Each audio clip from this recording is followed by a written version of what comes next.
You know, Ado-Ekiti, Bayelsa State, the home of President Goodluck Jonathan. And guess who we have here? Professor Mobolaji Aluko. From Activism to Mr. President's hometown. How did you get to this place? Well, no, I mean, the university was started here, and a vice chancellor was needed, and I was approached. I accepted the position 2-3 years ago now, and here I am. I know you. But before I say that, I welcome you to Ado-Ekiti. Ado-Ekiti. The pronunciation is Ado-Ekiti. Ado-Ekiti, okay. The Ogbia local government of the of Bayelsa State, and as we say, Aloha. Okay, Aloha. You've never told anyone the story of how you got this job. Was it a phone call from the president, or did you just lobby for it and you thought it's time for me to go home and retire? No, I didn't lobby for it. Actually, the fact of the matter was that, you know, I was involved in the campaign for the governorship of Kayode Fayemi in Ekiti State. And he had wanted me to work with him as Commissioner for Education, but I turned it down in October because, I mean, I was still lecturing at Howard University, and I wasn't really ready to come and join him in Ado-Ekiti. Yeah. Then a month later, in November of 2010, I believe, there was this announcement that there were going to be new universities established in those states that did not have a university. And Ekiti was announced as one of the states. And in fact, during that November, the Executive Secretary of the National Universities Commission and the then Minister of State, Mr. Gbagi, were in Ekiti State with the governor looking at sites for the universities. This was one of the many stops they had.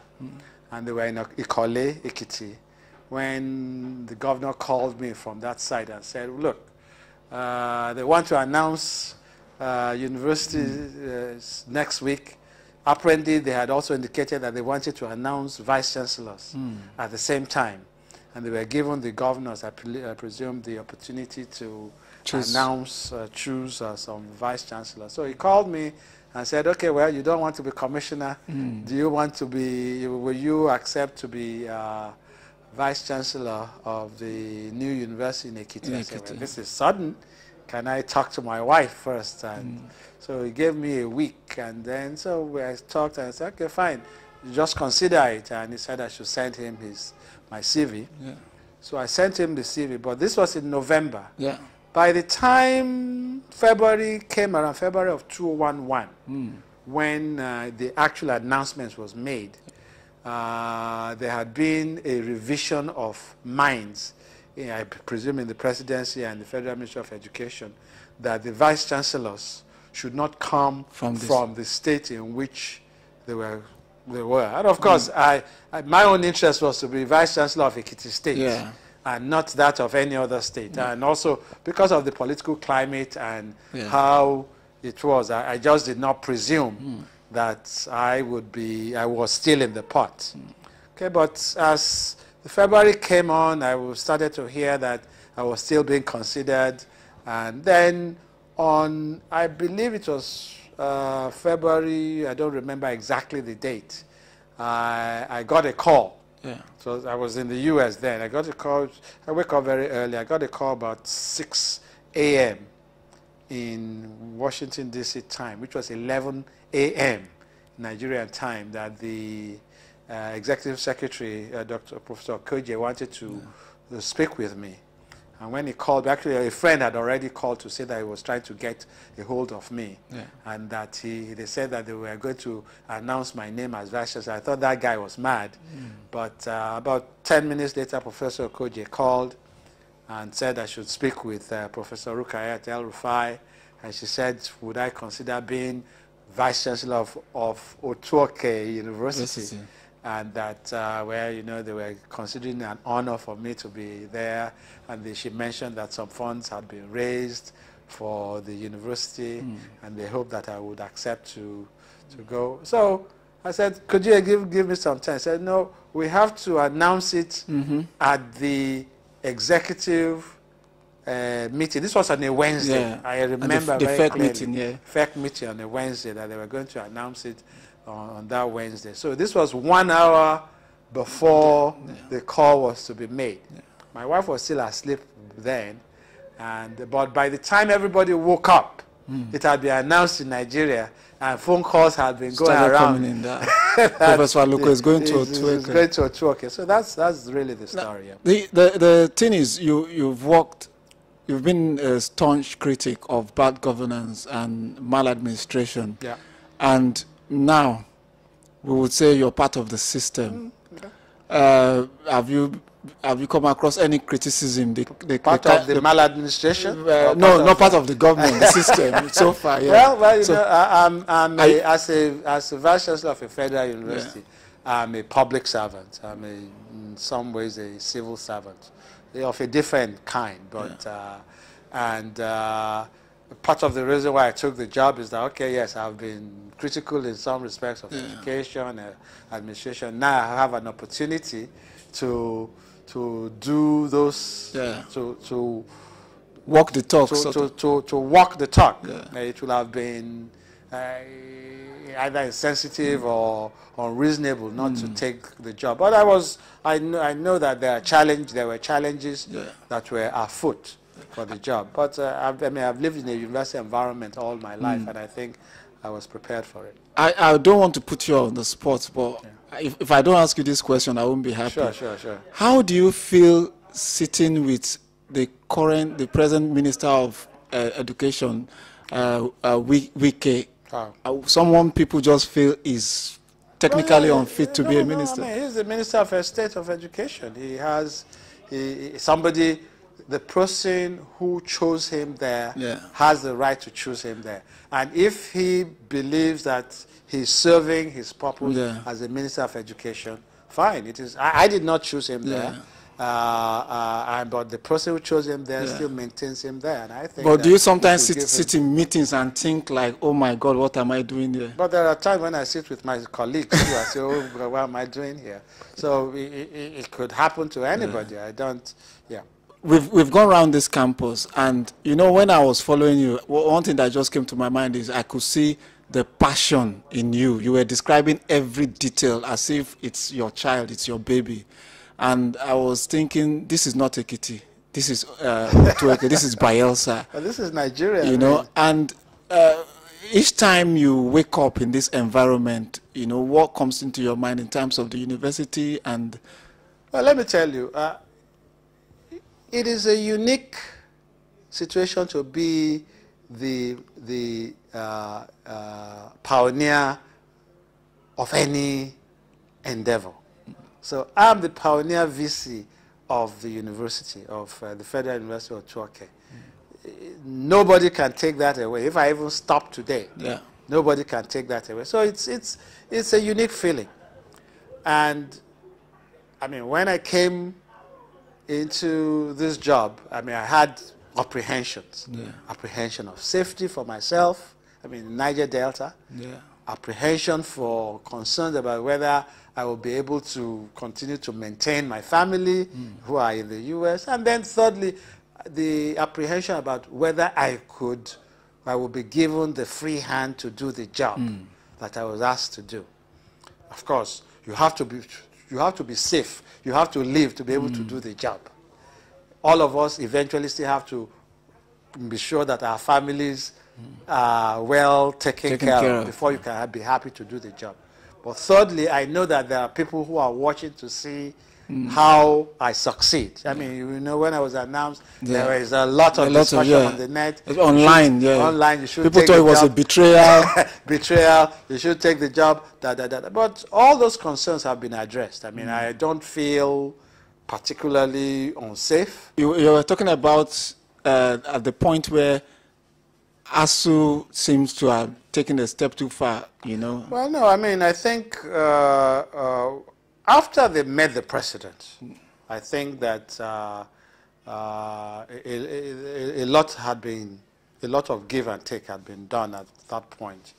And, you know, as I was saying, there were some agreements to recommend. Yeah. There were some agreements in principle, but there were certain financial implications that had not been nailed down. And at some point, when those were nailed down and they had a meeting with the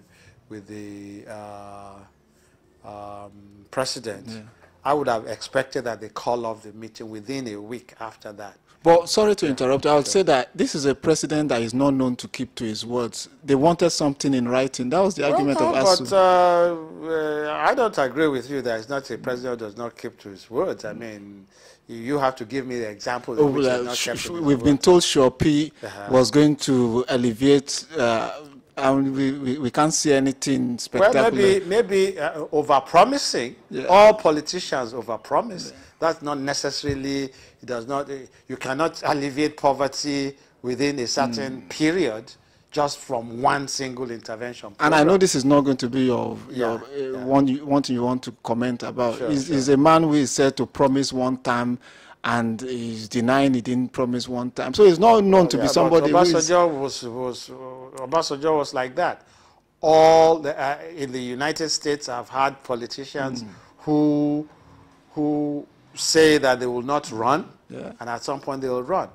I think the issue is the following, that if a man has the right to run, he should be given the opportunity not to run, and not through some inner caucus of people. So, okay, so that aside, that's a political issue. Yeah, ASU they didn't trust Mr. President. But ASU's problem was not confined to this particular government. Okay. It's been going on for a long time. So there's a systemic issue.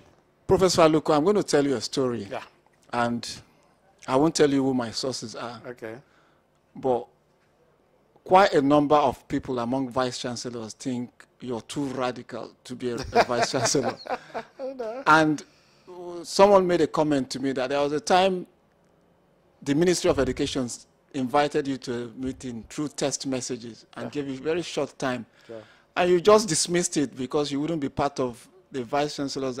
You just felt it was improper to attend meetings based on short text message, that things should be done properly. Well, do you want to confirm the story? Yeah. It wasn't, I mean, I've attended several meetings in which we have been invited by text message.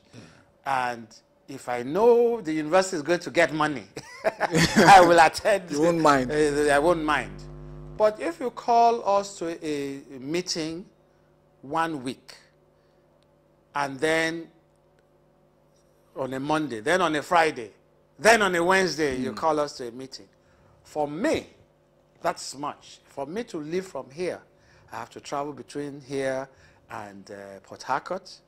Then I have to fly 45 minutes to Port Harcourt. It's actually 1 hour to get from the airport to the station, and then back. Okay, and it costs me, every time I leave here, it costs me at least 120,000 to 200,000 naira. It takes me 70,000 naira because I take economy flight. I'm entitled to business class, but I take it's 70,000 naira to fly from here to there and back. I have a per diem that I take, you know, and all of those. So it costs a lot of money. So at this particular time, when we were sent SMS message, and sometimes there's no agenda. They just say we want to see the VCs and we want to see the pro-chancellors.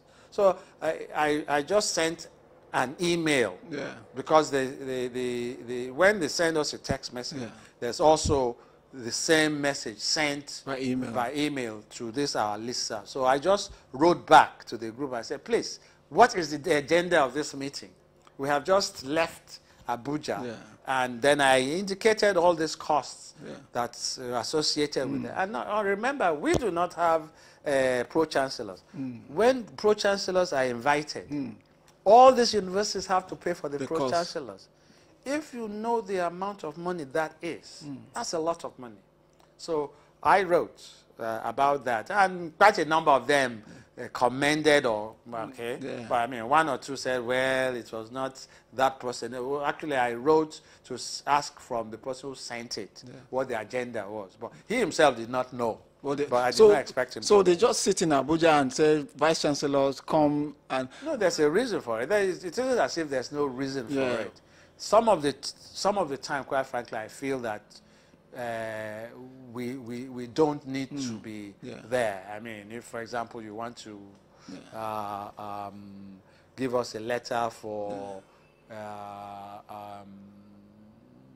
to give us awards, you know, you just send it to us. But for me, it isn't that we shouldn't attend, but it should be spaced out. Okay. And because there are so many of us, the cost of it should be considered. In a situation to where many of us don't have a lot of... My overhead in this university is only 7 million naira per month.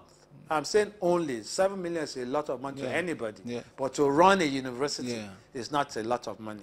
And if I have to go to Abuja twice a month and I spend 300,000, 400,000 out of a 7 million naira budget that I have, and they say, you know, so sometimes they say it's mandatory. I mean, you've seen some of the adverts, mandatory to attend. Even if I don't attend, I may send somebody else, but that person will still have to pay the money to travel that I will have. Before I go, because I have quite a number of political questions for you, but I want to talk about this university. Sure. And we've gone round. And we're going to be showing some of the clips to our viewers. Now, talk us through the projects you have in place now, the projects you hope to have in place in the nearest future, and what's the general hope and aspiration for this university? Well, you know, I think of the university in several respects. I think of it in terms of the students, in terms of the staff, both academic and non-academic, in terms of the curriculum, in terms of the teaching and learning facilities, in terms of the living and recreational facilities, in terms of governance, in terms of the community relations, in terms of accreditation, and in terms of the in terms of the graduation of the students. Let's talk about students. We had the pioneer students start their classes October of last year, okay? And but because of the floods, they didn't really start the exams until December. We have 282 pioneer students, 375 second-year students. So we have roughly 650 students right now. We'll be bringing in another 300, 400. So in January, we'll have 1,000 students. I've been critical of President Jonathan, especially in terms of development since 6 years.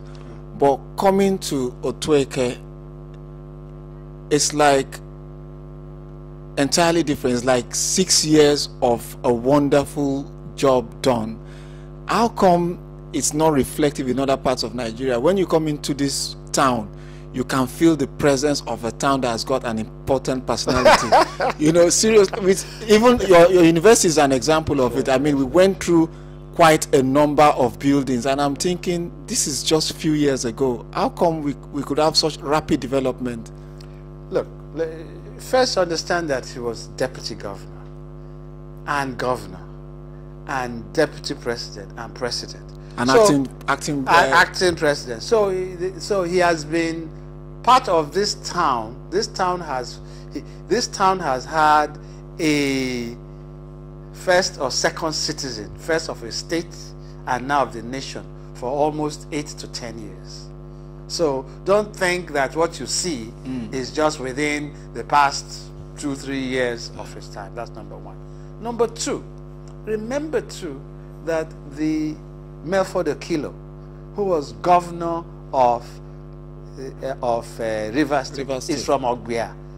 local government, which is part of which is where Otuoke is. So again, I mean, it may not have impacted on Otuoke, but at least Otuoke is part of Ogbia local government.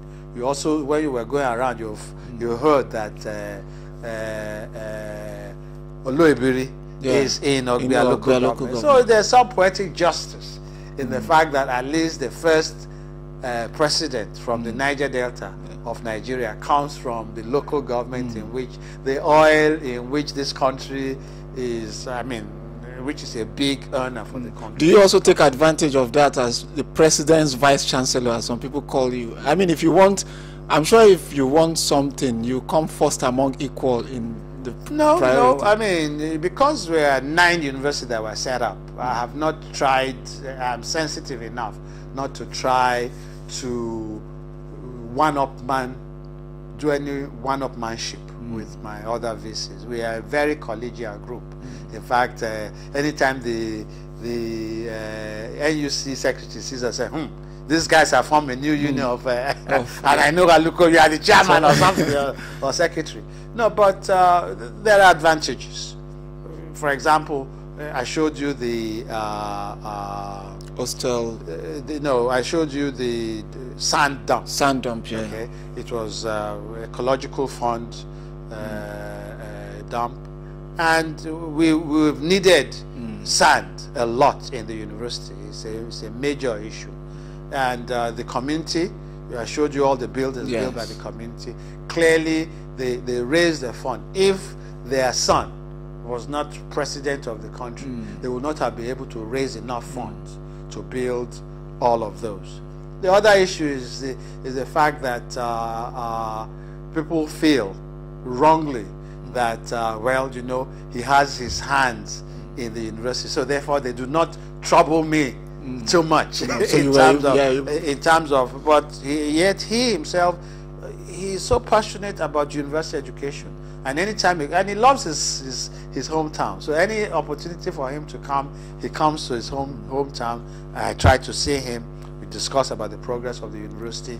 He makes a lot. You know, he's also worked in the university before, so he makes a lot of suggestions. And so I've enjoyed working with him. That brings into my mind, you actually exposed me to another side of President Jonathan. You know, you might not know it. When we were inspecting the female hostel, and you were talking about the toilets, I don't know if I got you wrong. You said the president made suggestions about the toilet and managing the water flow. First, he's very, very passionate about the comfort of students.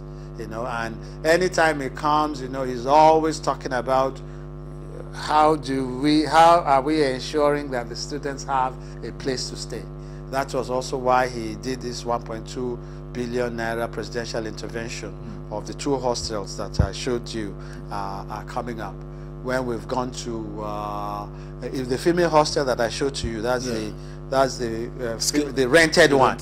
It was he who actually indicated to the owner of the place that, look, you better, I don't think they should continue to rent this place unless you build this outer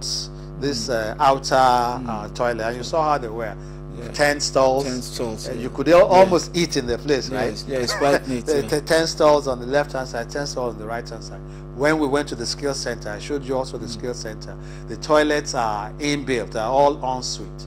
But he also had the feeling that, look, because of the water situation in the country and in the state, it's better for us to have external toilets, communal toilets, so that if there's something wrong, it can be easily resolved. So he's passionate about the comfort of students. Are you not worried though that now there seems to be a lot of things going on for Otuoke as a town? Are you not worried though that, say for example, it doesn't come back in 2015? Then that is it. No, I'm not worried. I mean, first, I know that I want to take good advantage of the fact that he's here to get as much advantage as I can without being morbid about it. I know that he's getting some traction because he's president. That's just the nature of politics. Yeah. If you are president, there will be certain things that you can command. If you are not, there will still be certain things. So I'm trying as much as possible to do certain things very quickly. But I will, even when I stop being vice chancellor of this university, God gave me breath, I will continue to be interested in the progress of the university. We have set up a company, a full corporation, in which will be the trading business of the university. I'm going after a marginal field. We want to, this marginal round, we're trying to be sure that we work with some people to see whether we can get a marginal field for the university, both as an investment for the university as well as a laboratory for the university. So the number, I still have 2 more years. You know, we are 5 years, February 16, 2011 to February 16, 2016. That is our term. So I still have 2 more years to do what it is. You're an Ekiti man in Bayelsa, in Ado-Ekiti.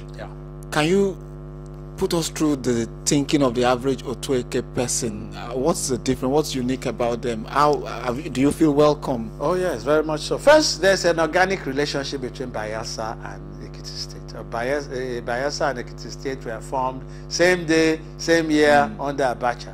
The first governor of Bayelsa was an Ekiti man. You know, so there's a very welcoming group of people, you know, in the state because of their son. Very proud of their son. He, as I said, he's the #1 citizen of the town, and he loves his hometown. You know, when he comes here, and does he come here regularly? Very, as often as he can. I mean, you know, anytime there's an opportunity, he comes here. It's quite. On a final note, I'll just speak about politics now.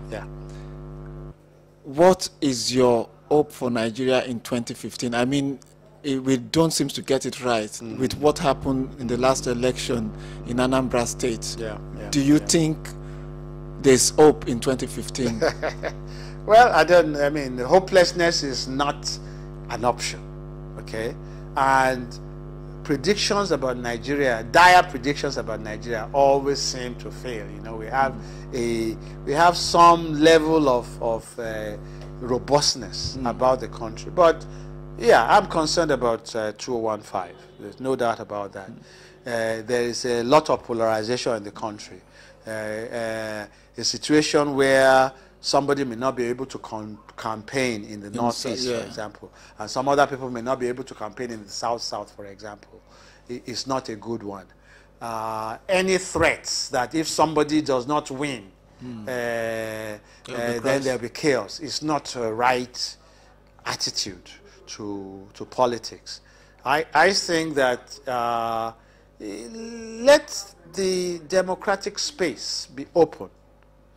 The constitution of the land allows the president to run.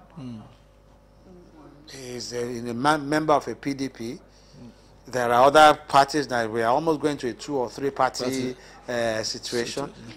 I'm happy that that is evolving. That is what all happens in other democracies. Let us go through the process. But the INEC is important. If we do not get the electoral process right, that you get it right does not mean that the democracy will work. But if you don't get it right, it certainly will not work. And you know, I've written a lot about the electoral democracy, the electoral process. The registration process is critical. And the registration process must be so critical that the parties themselves must consider it critical. The deadline set by INEC for the verification, for the registration, for the verification of the registered voters must be gotten right, so that everybody knows for sure that 2 weeks to the election, I am on the voters register, and this is where I'm going to vote. This is the station in which I'm going to vote. And if I do not know that, there should be somewhere where we can do, before election day. That's number one. Number two, this issue of the ballot paper. There should be some copy of the ballot paper before election day, so that political parties can use it to educate their citizens. And then on election day, we're beginning to have, election day is beginning to be very good, in the sense that people, if you do this open ballot process, you know, what is it, modified open ballot system, you allow people to stick around, you allow the election to be announced on the spot, and if there's any violence in any place, you cancel it. I think that will work. Then the issue of substantial compliance has to be revisited. Professor Mobolaji Aluko, it's good to be in Ado-Ekiti and to see you here. Hopefully, you're going to be here for another 10, 15 years. And, well, I will continue to be involved in for as long as the university allows me to, even beyond the VC-ship. Thank you very much. To be my second home. Thanks. Okay, very